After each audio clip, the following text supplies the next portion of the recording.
Moonrise is a Deviant comic, written and drawn by Judgmental-Moose. Similar to Love and War, this series is still in production and, as of the writing of this script, is on a hiatus. Sad for me, but it means you can hop aboard the hype train in the meantime. The series is about halfway through the story, so now's a perfect chance to catch up. But what exactly is this Moonrise comic? As to not give too much away, here's a description found on Deviantart.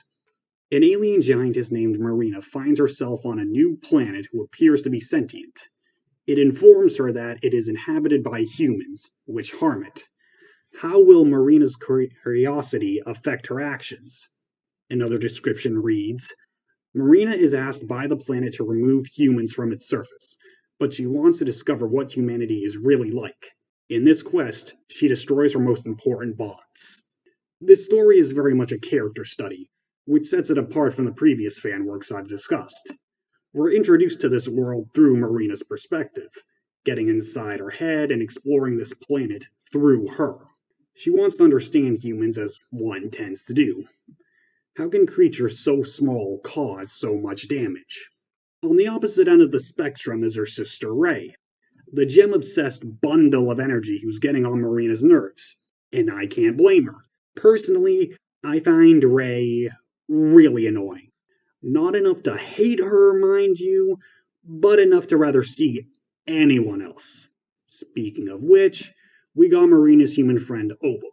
While Marina is the audience surrogate in this new world, Obel is the character who fills us in on what's happening, to answer the question of what's the status quo of this world. The friendship he builds with Marina is touching and sweet. She knows practically nothing about humans, so we get plenty of comedic moments of her curiosity at Obel's expense. And through Obel, we can learn more about Marina's race, the Celsiorans, through natural conversation. The artwork is solid. While I personally prefer Moose's more realistic art style, as seen here, this style is still expressive and lends itself to making the cute moments that much cuter. Honestly, this style led me to believe that Obel was a little boy and not a grown man. If any of you also thought that, let me know in the comments below. Hopefully I gave you guys just enough to pique your interest in this comic. There's so much I'd like to discuss, but again, like Love and War, I want you to read the comic. Plus, when the story is completed in like 20 years, I can do a full, proper review. Moonrise means a lot to me personally.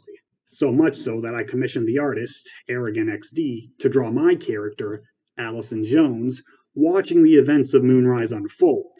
In a sea of bad giantess stories designed for fetish fuel and nothing else, it's always nice to see someone actually care about the story and characters. In conclusion, Moonrise is a fantastic comic that explores interesting themes rarely discussed in stories like this. The characters are compelling and the art, while not my preferred style, proves why it works for this particular tale. Until next time, this is Captain Henson, signing off. There are two things probably crossing your mind about now. Firstly, that I still have plenty of time in the video, and secondly, I never once brought up the fact Moonrise was a fan comic. Strange, isn't it? Did I have an episode of Giantess Tales, shout out to those who know what I'm talking about, on the back burner and just threw it in fan passion? Well, this is where we get to another interesting topic regarding this comic. Moonrise is the brainchild of Moose, based on the world and characters of Darky996, which can only be found on Deviantart. The premise of Darky's world is that, thousands of years in the future, greed has overtaken humanity completely. After draining the Earth of all its resources, humanity expanded to all over the universe, wiping out billions of alien races in the process. In response, the universe creates the Celsiorans to cleanse itself of humanity and restore the balance. So we follow several Celsiorans as they destroy humanity, each in their own way. Content for the Celsiorans are situational-based images, like seeing the many ways a planet can be destroyed by a giant alien. I got into the Celsiorans because of the lore Darky provided, so you can imagine my excitement at getting a comic. Finally, content made specifically for the lore. Not only that, but Moose is actually an official artist for the Celsiorans. She even designed Marina and Way. And for a while, Darky was also uploading the comic to his DeviantArt page, which was how I discovered it. So, with the comic written and drawn by one of the official artists, and it being re-uploaded to Darky's own page, that means the comic is canon, right? I mean, Darky, like George Lucas with the expanded universe, had to give his approval about some plot points and how certain characters could be portrayed. So Moonrise is canon. Here's the thing, it's not. Yeah, I don't get it either. All signs, and logic, point to this comic being canon. But according to Darky and Moose, it's not. And before you ask, no, that's not stated anywhere. I had to be told by Darky to find that out. According to Darky, the reason the comic was deemed non-canon was due to a certain plot point involving a disease that inflicts Celsioran. This matters because in canon, Celsiorans can't get sick, even though Moonrise offers a perfect explanation as to why they would catch this disease. Nothing in this comic contradicts anything in canon, by the way. That's weird enough, but if this comic is meant to be non-canon, why establish guidelines? If the comic is meant to be non-canon because of this disease, then what the comic does shouldn't matter. How the characters are portrayed, I can understand, but Moose had to change certain plot points because of these guidelines. As long as the characters are faithful to who they are, why should the plot points matter? I'm sure this doesn't matter to most of you, but it matters to me.